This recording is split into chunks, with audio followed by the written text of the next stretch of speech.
We're talking some Pro Bowl slate, and it's basically one of the biggest DGen slates of the year, but actually pretty big edge. I played it last year quite a bit. One of the big things we've talked about so far is that there's just such an edge at the tight end position in particular, because there's like these different quirks basically that they always have to have a tight end on the field. There's not as many of them as the wide receivers, obviously, and there just hasn't been a lot of value at attacking some of these running backs. So just like over the past couple seasons, Ian wrote up that only Doug Martin, LaShawn McCoy, and Cam Newton are the only players with a rushing touchdown in the Pro Bowl. So like there's a lot of kind of different nuances. Basically wanted to bring Ian in because I kind of, after I got back from FSTA, really wanted to dig into kind of the nuances of this slate, and he basically did it better. So I brought him in. Ian, what's up, man? Say hi to Manny's stream. We'll kind of jump back into some more specifics. Thanks again for having me, Joe. It's a great week to be great. Looking forward to this Pro Bowl.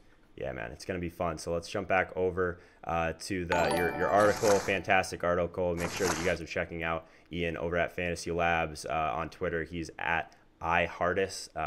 We'll have the description for that below as well. But so yeah, we talked about captain. I think that it's probably just trying to get a piece of some of these tight ends. But you mentioned Tyreek Hill. He was the one that's interesting to me. Like, is he going to be one of those guys that you think goes like over owned based on like how much he's actually going to play? Yeah, it seems like it, but he's a tough guy to figure out. Matthew Freedom brought up a good point with him, where I think at least his rookie year Pro Bowl experience, he was only in there as a returner. So, maybe we could see more featured uses for him as a wide receiver. With that said, the AFC has Andre Roberts from the Jets as their kind of de facto returner. So I'm not sure if your kind of Chiefs the AFC defense Tyreek stacks are going to pay off with that potential double dip. Yeah. The one interesting thing that we can look at are teammate stacks. I don't have any historical data on if they work out more or don't, but I think it does make sense that quarterbacks look to target their guys. Sure. And we have 4 in this game, and that's Mitch Trubisky, Tariq Cohen, Patty Mahomes, and Tyreek Hill, as we said, Dak Prescott, and Amari Cooper, and Andrew Luck and Eric Ebron. So if you thought Ebron could maybe go a full game without getting an end zone target, you thought wrong. Yeah, no kidding, man. So that's what I was kind of curious about. Like looking at these quarterbacks in general, one of the more interesting things that I did see is like whoever starts, they don't tend to play a lot. So talk a little bit about the research you did there with that.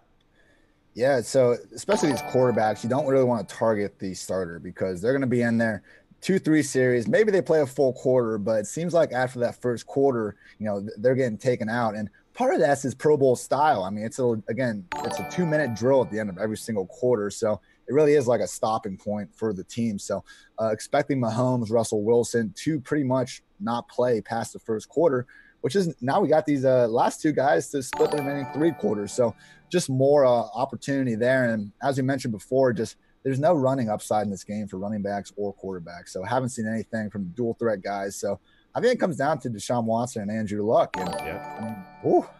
Some of the plays Watson makes, man, with his feet, he's not afraid to chuck it downfield. I think this game just sets up perfectly for him. And you can say the same thing about Mahomes and Russell Wilson. I get that. But again, when it comes down to playing time and stuff, I think Watson's the way to go. Yeah, so Mahomes and Wilson, just for the people that missed that, they are the ones that are starting. So I'll probably end up being a little bit lighter on them in general. Like even dating back to the preseason, you just want some guys that are going to play. So be overexposed to the guys that are going to play more. I'm kind of on Watson and Luck for sure. Just I love the downfield throwing ability of Watson. Luck, like if you're going to stack up Ebron, I would imagine that that'll be a connection that is very popular, but could be relatively popular. These prices though, like with the quarterbacks, I think I'm going to be probably relatively underweight on all of them, similarly to some of these running backs. So are you kind of looking at some of these dual usage running backs? Like obviously if we're going to attack through the air, there hasn't been a ton of touchdowns scored through the ground. Like a lot of these guys are dual usage guys. So like how are you attacking like the running back and the fullback side of things? Yes, I looked at all these running backs, and you're right. I mean, none of these guys are really liabilities at receiver. I mean, Ezekiel Elliott just became, true 3-down guy this year, catching all those passes. I mean, I guess Anthony Sherman, who's the AFC's fullback, is probably the most limited pass catcher of the group. So I'd say that's kind of the main guy you can write off. But yeah, so again, we shouldn't be looking for much rushing production from any of these guys. Running backs have just had more receiving production in the Pro Bowl. That's the way the games work. So among these running backs that we have, only 3 of them have played over 15% of their snaps in the slot or out wide. Alvin Kamara and Tariq Cohen. Yep. Now there is a third, Kyle Juszczyk, our boy, 16%, only $800 on DraftKings. Oh man, I literally just got my invite to Mans's like weekly contest on DraftKings. I can guarantee you that's his captain. Oh, he absolutely will play him. I mean, it actually makes a little bit of sense I this know it week, does. man. And I mean, if any of these, I mean, come on, I don't think Saquon and Zeke, I don't think they're going to be out there pass protecting too much in the second half. And then like Kamara, Cohen, probably not. I mean, we could just see Kyle Juszczyk playing a ton of snaps as he did in San Francisco this year.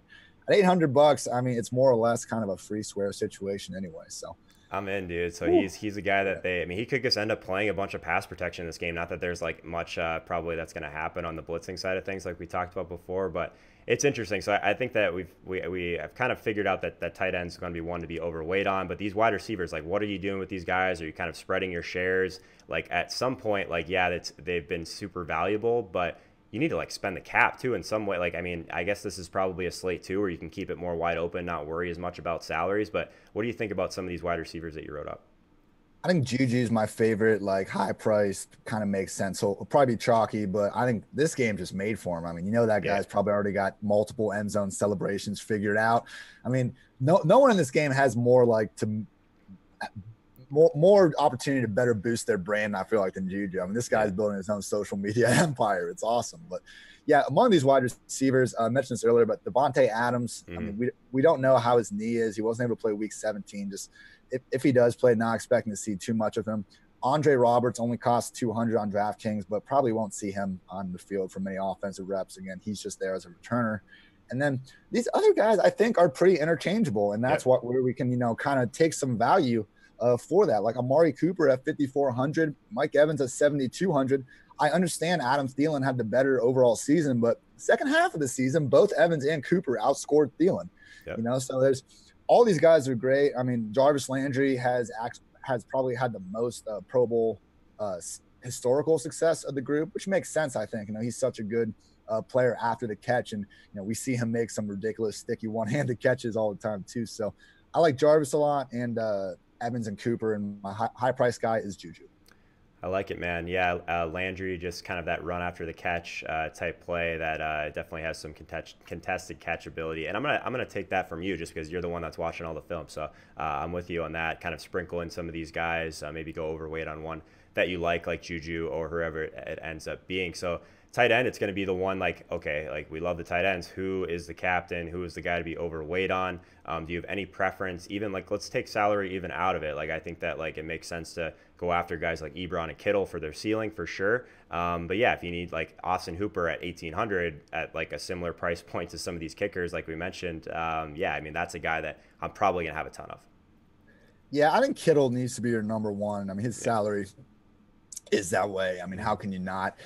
So not too much debate there, but yeah, Hooper needs a little bit more respect. I mean, remember, like it was week 1 of last season, goes 88 yards against the Bears, stiff arms their safety straight to hell. I mean, the guys, all these players have some big play ability. The only guy I'm worried about again is Eric Ebron, because the Colts weren't even playing him more than 50% of snaps in the playoffs. He's been banged up all season. It would make sense if they just go ahead and give Jared Cook a longer run with the offense than Ebron with those injuries. But, I mean, mentioned it before, man, when Andrew Luck's on the field, I'm sure they're going to find a way to get Ebron out there for him. So all these guys, I mean, I think just have a nice floor and ceiling combination. And, we've been kind of just nailing this point home. But, yeah, man, give me these tight ends all day. I like it, man. Yeah, we talked about kickers and defense a bunch. I think defense is one that's interesting, even though there's not going to be as much blitzing. Like, you never know what can happen in these kind of gross games. Yeah, the kickers, I'll be underweight for sure, just because teams are definitely going to be more apt to go for 2 and more apt to go for it on 4th down. Obviously, what they're doing with the kind of field goal polls is completely insane. But yeah, I think we've touched on a lot of stuff, man. I want to make sure I don't keep you around too long, but anything else that you kind of wanted to touch on here, just in general or about this slate? I think we pretty much hit it. I'd say if you want to bet on it, if you're feeling a super high level of DGen this week, I like the under because, again, we have seen recent history. 3 of these last 5 Pro Bowls have been under 50 total points. So, we think Pro Bowl, we just assume kind of points. And that was the way it was for a long time. But these rules just the short week of preparation combined, I think, with some of these new rules have just made it tougher for these teams to just run up and down the field. So something to keep an eye on. You know, I'm going to be sweating the slate. Looking forward to it more than I have in years past. So hoping it's a good one. Yeah, man. All the Kyle Juszczyk, that'll be fun.